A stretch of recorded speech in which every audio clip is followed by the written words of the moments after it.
Good morning. Welcome again to Morning Devotions, and thank you again so much for our time together. We're entering into fasting and prayer weekend. Remember, fasting is not about your cell phone or your iPad. Fasting is about the physical flesh. I challenge you today, set aside 3 days. No food, just drink water, lots of warm water. Get your body flushed out, yes, but lots of warm water. And let's just set aside these 3 days to humble ourselves and seek Him in fasting and prayer.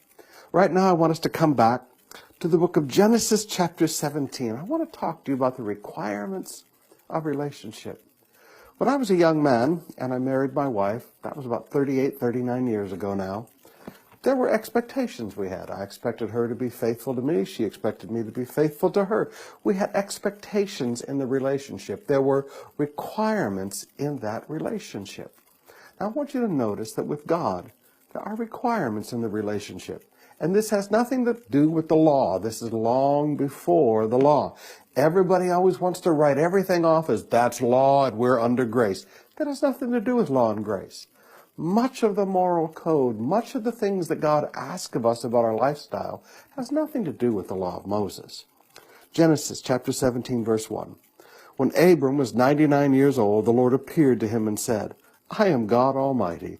Walk before me and be blameless, and I will confirm my covenant between me and you, and will greatly increase your numbers. Now come over to chapter 18, verse 1.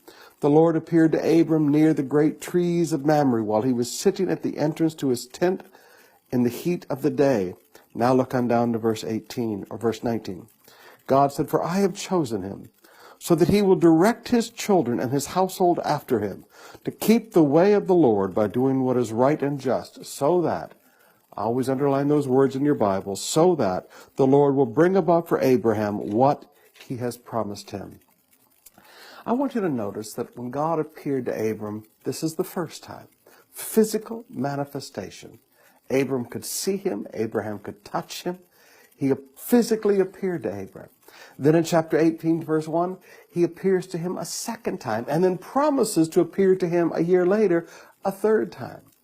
God is real, brothers and sisters. God is not a fairy tale, and he's not a myth, or he's not the Force from Star Wars. God is real. He appeared to Abraham once, twice, promised the third time. Throughout the scriptures, God manifests his physical, literal presence to people.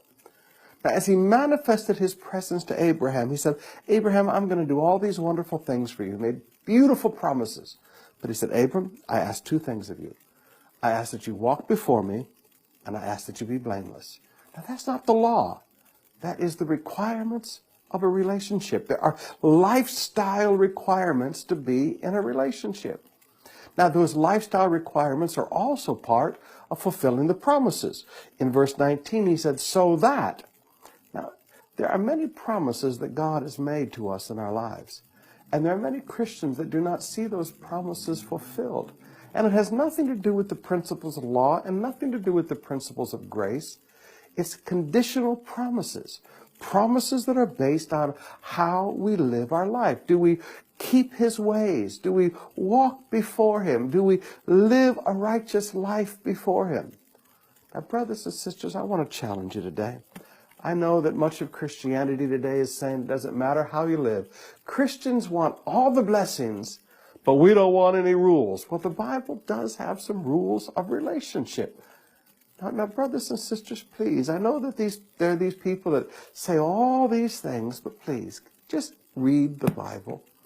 Don't write everything off as law and grace, because it's not all law and grace. There's a lot of other principles in the Bible.